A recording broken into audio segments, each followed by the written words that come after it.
안녕하십니까.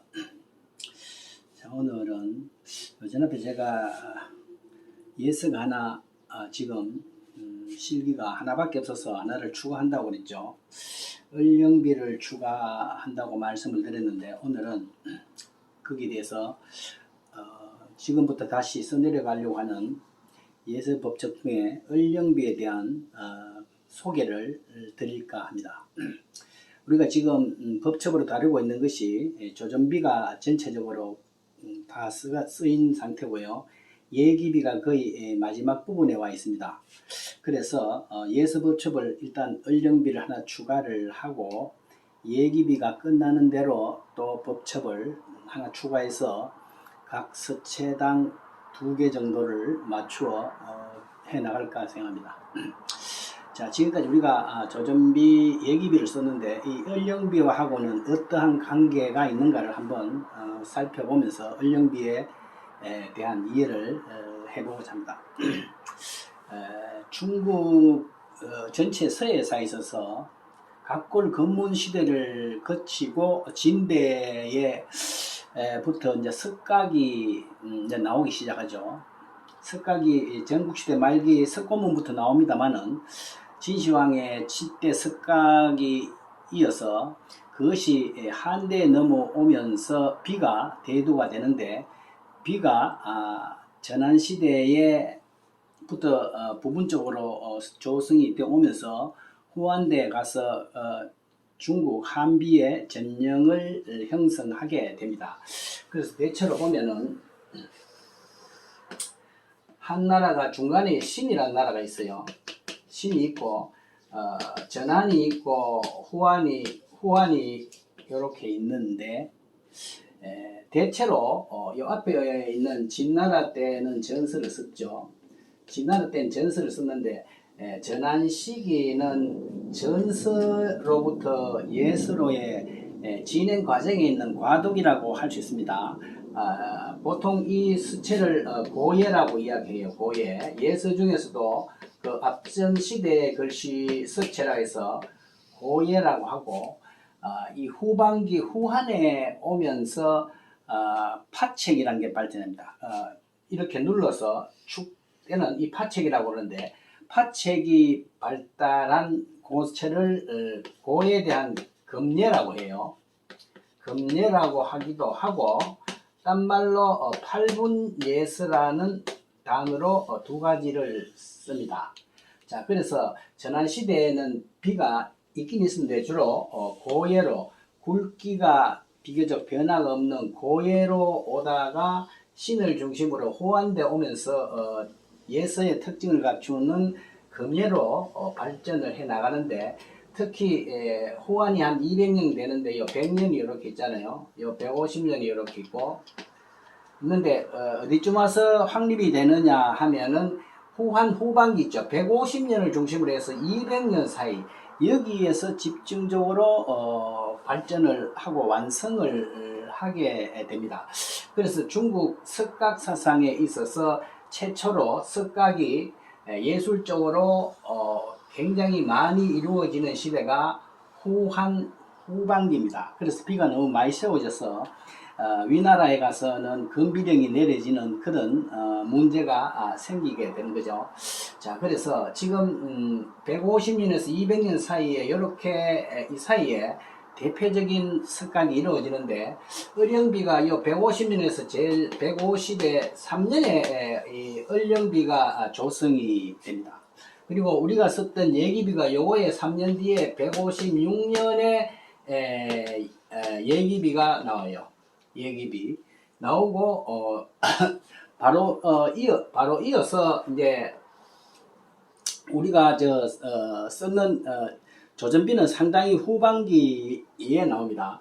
이 한 10여 년 뒤에 10여 년 뒤에 169년에 사신비가 나와요. 그리고 185년에 조전비가 나옵니다.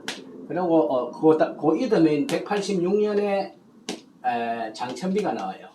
그래서 이외에도 많은 한비가 많습니다. 많은데 예술적으로 비교적 중요하게 다루는 것이 이렇게 한 5-6개 되는데 이것이 거의 150년에서 200년 사이에 집중되어 있습니다. 자, 그래서 우리가 지금 대표적인 조전비와 예기비를 썼고 세 번째 법초보로서 일단 소개를 하는 것을 을령비를 제가 한다는 거죠. 그래서 어느 것을 먼저 썼냐 큰 차이는 없습니다. 그래서 대체로 봐서 을령비를 앞세우는 사람이 있고 사신비를 앞세우는 사람이 있고 장천비를 앞세우는 사람이 있는데 그것은 조전비 예기비를 이해하는 전제 조건에서는 어느 것을 먼저 써도 관계가 없습니다. 자, 그래서 이 을령비라는 것은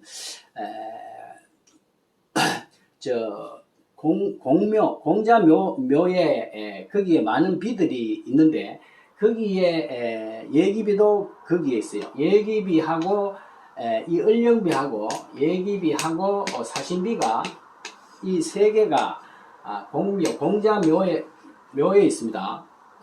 그래서 뭐 공묘라고 하긴 하는데 공묘에 있는 세 개의 대표적인 한비라 해서 공묘 삼비라고 이래 이끌어져서 예술적으로도 대표적인 세 개의 예서 필적으로 이야기하기를 합니다.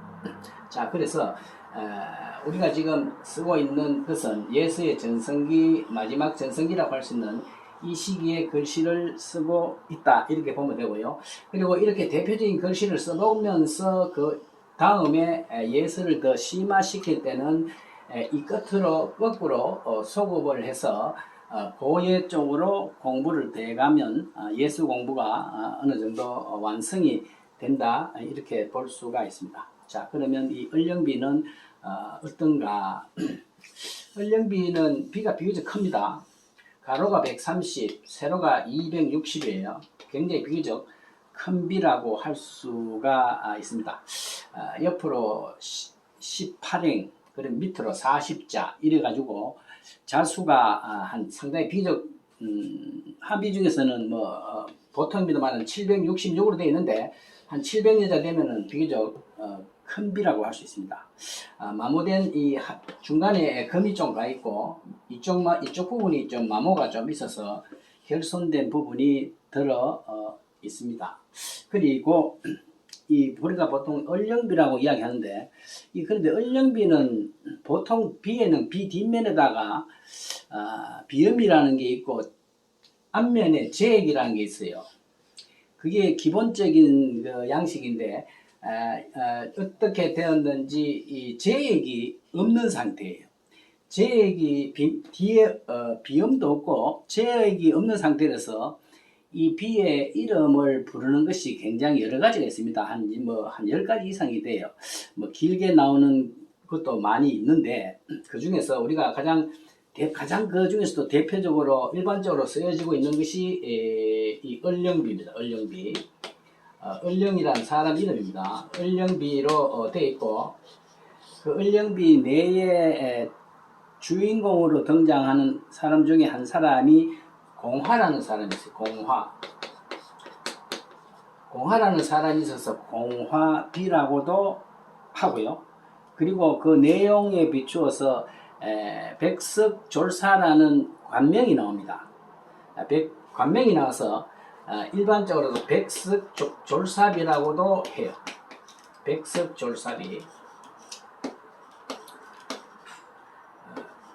이렇게 하는데 가장 많이 쓰는 것이 을령비고 그 다음에 들어 공합이 백석졸사비 또는 앞에 몇 가지 추가적인 단어가 붙는 수도 있는데 우리가 쓰고 있는 것이 그 을령비다. 왜 을령비라고 하느냐면 이 비를 세우는데 제안을 하고 가장 대표적인 역할을 맡은 사람이 을령이라는 한나라 환제시의 대표적인 재상이 이 사업을 시작을 하고 추진을 했기 때문입니다. 근데 이 비의 내용은 어떤가? 구체적인 내용은 우리가 서양 입장에서 다 다루기는 시간적으로도 한계가 있습니다. 그런데 대체로 보면은 한나라 환제 때 재상이 됐던 을령이라는 사람이 공묘가 운영이 소홀하게 되니까 여기에다가 사람을 제대로 한 사람 써서 이 공묘를 관리하고 제사를 지내는데 관장을 하도록 해서 하면 좋겠다는 상주문을 올려요. 상주문을 올리고 거기에 대한 그 결과를 가지고 난 뒤에 사람을 백석졸사라는 것이 백석의 그 녹공을 받는 졸사에서 이게 관직 이름입니다. 그래서 이 사람 백석졸사를 한 사람 두어서 관리를 어떻게 할 것이냐, 선발은 어떻게 하고 관리는 어떻게 할 것이냐, 이런 내용들을 쭉 써내려가고 마지막에 을령에 대한 참문이 더해져 있습니다. 그 세부적인 내용에 대해서는 시중에 나와 있는 을령비 법첩을 사면 뒤에 비교적 소상하게 나와 있으니까 그 내용을 참고하시기 바랍니다. 그리고 시중에 지금 법첩이 나와 있는 것은 여러 가지가 있을 수 있는데요. 지금 우리나라에서 나온 법첩 중에서 같은 비첩이라도 탁본하는 시기나 기법에 따라서 글씨가 많은 차이가 날 수가 있습니다. 그래서 시간적으로 소급되고 탁본이 잘된 탁본을 찾기 위해서 많은 노력을 하거든요. 그래서 대체로 명나라 때 탁본한 것을 기준으로 해서 시중에 우리나라의 법첩이 나와 있습니다. 나와 있는데 우리나라의 법첩이라는 것은 우리나라에서 법첩을 구해서 이렇게 하는 것은 아직 많이 어렵고 대체로 중국의 자료들을 가지고 우리나라가 책을 만드는 경우가 있는데 그런 경우는 중국의 지질이 많이 떨어지, 종이 지질도 떨어지고 사진도 조금 허미해서 잘 안 쓰는 경우가 많아서 일본에서 나오는 책을 그대로 복사를 하는 거죠. 복사를 해서 나오는 것이 우리나라의 실정입니다. 그래서 일본에서 출판한 명탁본 을령비를 우리나라에서 그대로 복사를 해서 법첩으로 시중에 나와 있어요. 나와 있는데 그 법첩에는 보면은 이쪽 부분에 결손된 부분이나 이쪽에 걸쳐져 있는 글씨 그 외에 부분적으로 결손이 들어있는데 글씨가 온전하지 않는 것은 제외를 시켜놨습니다. 글씨를.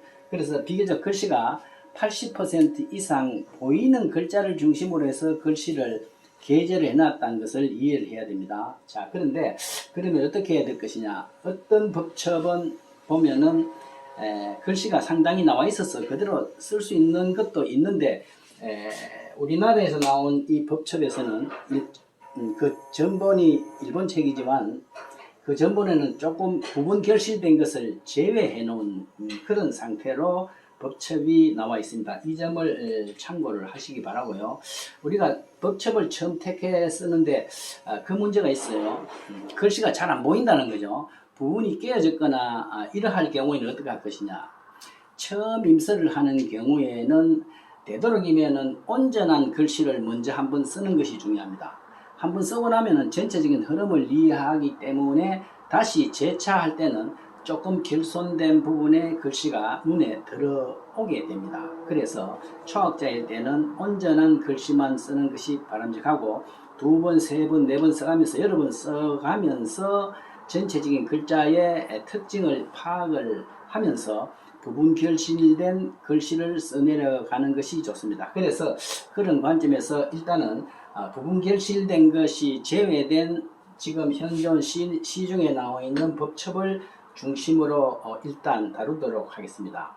보통 일반적으로 서희 학원에 가면은 본인이 공부하는 것이 아니고 선생님이 법첩을 써주죠. 법첩을 써주는 경우는 부분 결실이 되더라도 체본을 써주는 수가 있습니다. 그것도 관계는 없습니다만은 혼자서 글씨를 쓰고 이렇게 할 때에는 부분 결실된 것은 차후에 미루어서 제4, 제3 두 번, 세 번 공부를 할 때 써보는 것이 좋고 그 중에서도 특별히 이해 안 되는 부분은 한번 모아서 딴 사람의 작품을 본다든지 전문가들한테 가서 물어보는 것이 좋겠죠. 자, 그런 관점에서 제가 써나가는 내용은 이 일본에서 발간된 명탁본을 중심으로 해서 써내려가도록 그렇게 하겠습니다. 자, 그러면 여기 이어서 실제 을령비의 글씨를 한번 전체적인 것을 한번 사진으로 한번 보고 예기비와 사신비하고 한번 비교를 해서 후반기의 전성기 시대의 예서의 대표적인 작품을 한번 보면서 을령비를 이해를 하도록 하겠습니다. 네, 감사합니다. 자, 그러면 화면상으로 한번 을령비의 전체적인 면모를 한번 파악해 보겠습니다. 지금 화면에 나와 있는 것은 왼쪽에 있는 것이 비의 전면적인 상태입니다. 비가 비교적 온전한 편인데 하단에 조금 훼손이 조금 우측 하단이 훼손이 좀 있고요. 그리고 하단부에 지금 이쪽에 보면은 금이 좀 가 있죠. 금이 가 있어. 이게 금이 간지 깨지는지 모르겠지만 전체적으로 금이 간 것 같아서 두 개로 갈라진 게 아닌가 이런 생각이 들기도 합니다. 그래서 이 우측 하단에 있는 마모가 돼 있는 이쪽 부분이 글자가 좀 마모가 돼 있어서 전체적으로 결손이 좀 돼 있는 편입니다. 그리고 이 우측에 있는 것은 이 비의 부분을 확대한 것인데 우리가 법첩을 이렇게 처음 구해서 볼 때요, 책을 산다든지 할 때는 되도록이면은 이 법첩 전체 전탁본이 있는 것을 한번 되도록이면 구하는 것이 좋습니다. 왜냐하면 법첩에 있는 글씨는 이걸 편집을 한 것이기 때문에 전체적인 것이 잘 안 나와 있습니다. 그렇기 때문에 항상 전체 법첩 비를 탁본한 것을 한번 봐서 전체적인 장법 이것을 공부하는 데 굉장히 중요합니다. 그래서 우측에 있는 이쪽을 보면은 글자와 글자 사이, 행간과 행간 사이가 어느 정도 유지되어 있는가를 한번 보는 것이 상당히 중요합니다. 글씨를 잘 썼더라도 이 여백 처리를 잘못하면 글씨가 완성도가 떨어지거든요. 그래서 항상 법첩을 구할 때는 이 전체 탁본이 있는 것을 있는가를 한번 보고 구입하는 것이 좋겠고, 그리고 항상 부분적인 것보다는 전체적인 글자의 서로의 관계를 한번 살피는 것이 중요합니다. 자, 그 다음에 지금 화면에 나온 것은 한비 중에서 후반기에 나오는 대표적인 비를 제가 3개를 택했는데 앞에서 말씀드린 바와 같이 공묘삼비라는 것입니다. 공자묘당에 있는 대표적인 필적, 예서 필적 3개를 앞에서 말씀을 드렸죠. 그래서 우리가 지금 쓰려고 하는 이 을령비하고 그리고 예기비, 사신비가 이렇게 있는데요. 연도를 보면은 을령비와 예기비는 3년밖에 차이 안 나기 때문에 거의 동시기라고 할 수 있고, 사신비는 조금 한 10여 년 정도 떨어져 있죠. 그러니까 거의 같은 동시대라고 이렇게 볼 수가 있습니다. 자, 이 대표적인 공묘삼비를 봤을 때 서론가들은 이 비의 우열을 이렇게 나누고 있습니다만은 사실 개인적인 취향에 따라서, 관점에 따라서 사실 차이가 나긴 납니다. 대표적인 전체 예서를 봤을 때 조전비, 예기비가 1, 2를 다툰다는 것은 뭐 일반적인 견해라고도 볼 수가 있습니다.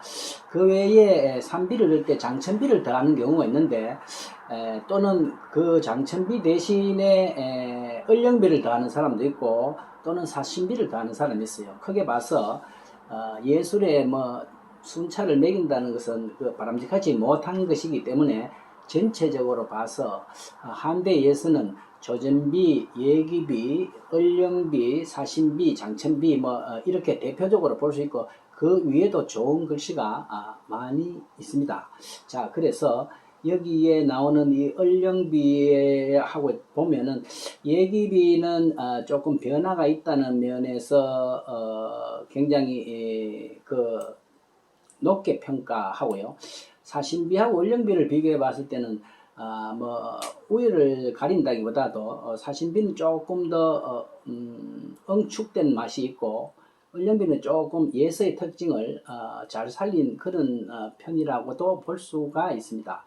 그래서 이 세 개의 비뿐만 아니라 우리가 조전비는 썼지만 너댓 개의 한 대의 예서는 일단 전체적으로 한번 써보는 것이 중요하다 이렇게 생각이 듭니다. 자, 그러면 이런 관점에서 을령비 비법첩을 다음 시간부터 써내려 가도록 하겠습니다. 기대하시기 바랍니다. 감사합니다.